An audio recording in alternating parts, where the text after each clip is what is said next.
want to thank ILWU Canada for the hospitality. It's a warmth that I get and I feel, you know, when I come here. Mark, I know you have yet to probably be scheduled for your Halo fitting, but I want to thank you for your years of service and to know that you reached the holy grail of leadership in ILWU Canada by being its president. And yet, I'm going to miss the drama. I really hate that I'm going to miss the fighting that's going to take place here. And I think that that's good. That's what's good about the ILWU, that we can agree to disagree, and it's healthy, and that it stays here. I think I'm like Bob, and the deal is, don't put it on Facebook, our disagreement. Let's fight in here, let's agree, let's disagree, but the rank and file is still the boss, always will be the boss, and we need to just get it out like that and keep it like that, because so much of our stuff goes up on Facebook by our members, and I don't think they think about that. That's our business. The world doesn't need to know our business, and we need to keep that within our house. Steve, I got to say this publicly. Your courage has been grace under fire. And know that sometime in life, things even get worse. And sometimes we're better off when things get so hard for us, they're unbearable. But your contribution in education, I see the youth out there, you have been a light. You don't know how much in this union, everybody owes you a debt of gratitude. Hear, hear, hear.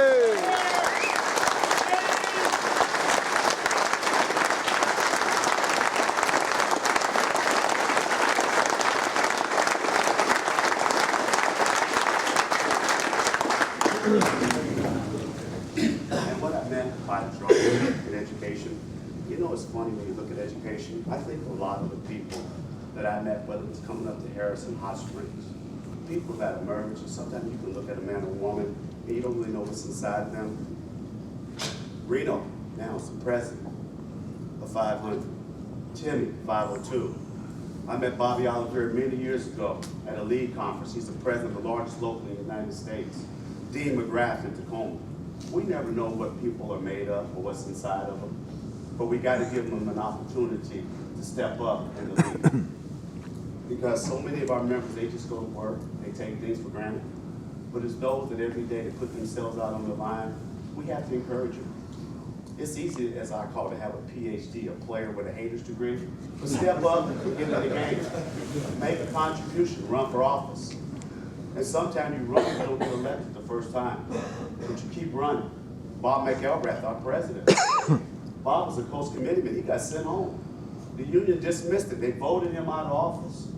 He could have went home and felt sorry for himself, but sometimes when we don't get our way, we take our toys and we go, and we act like little brats. You know what did? Bob went home with a lot of reflection, thought about it, and 3 years later, he ran again for Coast Committee, and today he's the international president. There's just something to say about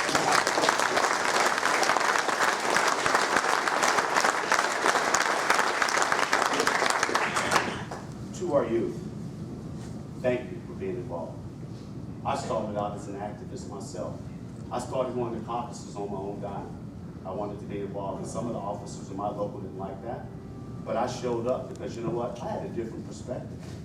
I wasn't a politician in the local. I wasn't running for office. I was just an activist, and I wanted to get involved. And that was important. So I say, continue. I like what you were doing. I admire the youth from 502. You paid your own way to go to Australia. That says something about your quality and your character. Those that criticize, don't worry about it. Ask them what are they doing. And that's all you got to do.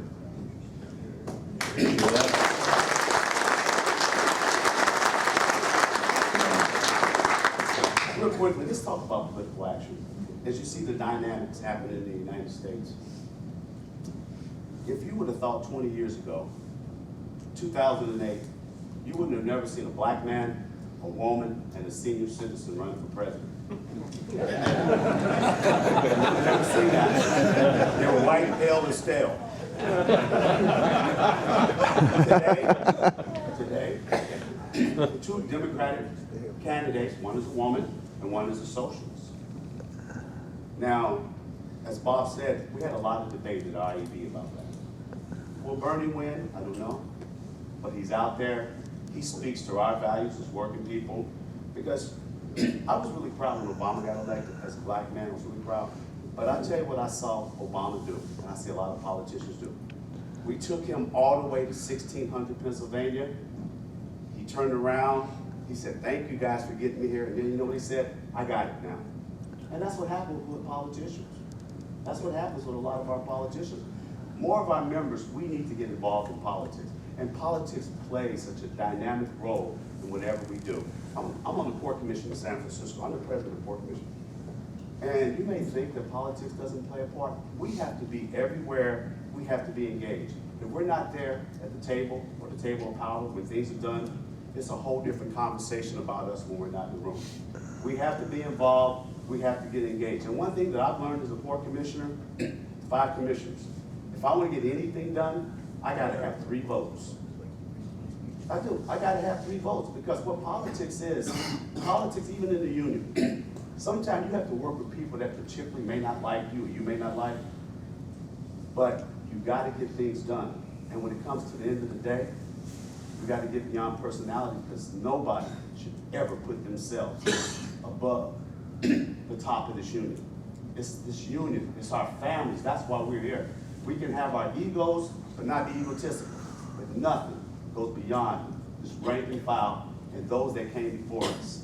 And I've said it a long time ago in life, anybody can be your relative, but it's your ancestors. Those are the ones that came before us that you build your values, your principles on, and the things that are important. And you know what we have that the rich don't have? We have a cause. It ain't always about money. For some people, everything's about money to them. Money can't buy happiness. Money can't buy health. Steve Jobs would still be here if he could buy his health when he had cancer. It's about what we give back to this organization, what forms us, our fiber. And you know what? It's in our DNA. We are here to make our kids and our neighbors and everybody proud of us. The ILWU, we walk to a different swagger. You have longshore, you have clerks, you have foremen, you have grain, you have retail. But who we are, there is no other union like this. And I will tell you something. You can be an alcoholic, you can be a drug addict, you can have a prison record. We accept everybody in this organization. Harry and those old timers knew what they were doing. And sometimes we screw it up. But you know what? You think about it, 78 years later, we are still here. Because you know what the old timers did? They built something that was here to last. And it stayed together because of that fiber. And sometimes we try to tear it up from within. Then the top has to come down and fix it. But we have to think about this. There's no other organization like we are, like Patty's here, Ray, Bob, Big Joe. You know what? You go and you travel all over the world. You have to. We have to stay engaged. Because the same day as we're meeting, our employers are meeting. And they're thinking of ways of how they're going to eliminate us. With automation, with technology. But you know what? We have to be fearless. It's coming. We have to deal with it. We have to grasp. In the 60s, Harry saw containerization coming. He told the guys. They didn't want to hear it. They thought Harry sold them out. Harry didn't sell them out. He was a visionary. Let's have vision. My brother there from 502 was talking about pensions. I wish you would have heard Bob talk about the kind of pensions we got. You know what? The employers need to pay for us. You know what? We have made these shipping companies billionaires. We should have our share of that profit. How about the old timers that came before us that didn't work and get anything? Those were our families. There were those mothers. There were those grandmothers. There were grandmothers on the track in the trains in Sydney, standing out there, defending our right so the MUA could get back in there. Think about old grandmothers with maybe a 2nd or 3rd grade education. Some people have more backbone and balls than we do because we can talk, and sometimes we have liquid courage in the bar. Step up. Get involved in your union. This is our union. We got to protect this. This is a great inheritance that we have. It is so important that we protect it because we got to hand it down to the next generation. The youth in here. If not, we will have failed them. We will have failed the youth because we didn't look inside to give them. We owe that to them. In closing, Steve, I got a point for you, brother. Steve, you've been low as a man could go, but you came back loving strong, hard, and deep. A rich man would never have that kind of power, and precious few lovers could ever be satisfied. God bless ILWU Canada. Thank you.